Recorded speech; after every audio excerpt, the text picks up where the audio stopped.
கடவுள் பிரம்மன், காக்கும் கடவுள் விஷ்ணு, அழிக்கும் கடவுள் சிவன். இவர் மும்மூர்த்திகள் தானே. அதில் நான் இன்று காக்கும் கடவுள் விஷ்ணுவை பற்றி கொண்டேன். விஷ்ணு இந்து சமயத்தின் முக்கிய கடவுளில் ஒருவராவார். வைணவ சமயத்தின் முழு முதற் கடவுளாவார்.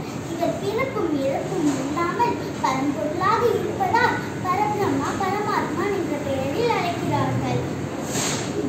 நாராயணா, வாசுதேவா, ஹரி, திருமால், பெருமாள் போன்ற பல பெயர்கள் இவருக்கு உண்டு. இவர் பார்க்கடலில் லட்சுமி தேவியுடன் ஆதிசேஷன் என்ற நாகப்படுக்கையில் படுத்திருப்பார் என்று கூறப்படுகிறது. இவர் விரலில் அசுரர்களை அளிக்கும் சுதர்சன சக்கரத்தை ஏற்றினார் என்று கூறப்படுகிறது. இவர் வாகனம் கருடர்.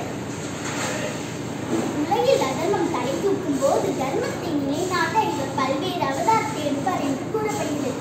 அப்படி இவர் எடுத்த 10 அவதாரத்தின் பெயர்தான் மச்ச அவதாரம், கூர்ம அவதாரம், வராக அவதாரம், நரசிம்ம அவதாரம், வாமன அவதாரம், பரசுராம அவதாரம், ராம அவதாரம், பலராம அவதாரம், கிருஷ்ண அவதாரம் மற்றும் கைகி அவதாரம் ஆகும்.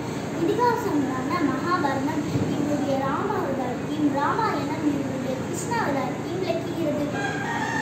இதுதான் கிருஷ்ண அவதாரம் மிகவும் முக்கியமான அவதாரமாகும். இதில் இந்து சமயத்தில் பொக்கிஷமான ஸ்ரீமத் பகவத்கீதை எழுதப்பட்டது. நிறைவாக கிருஷ்ணர் கூறிய கீதாச்சாரத்தை கூறி என் பேச்சை முடித்துக் கொள்கிறேன். கீதாச்சாரம்: எது நடந்ததோ அது நன்றாக நடந்தது, எது நடக்கிறதோ அதுவும் நன்றாக நடக்கிறது, எது நடக்க இருக்கிறதோ அதுவும் நன்றாக நடக்கும்.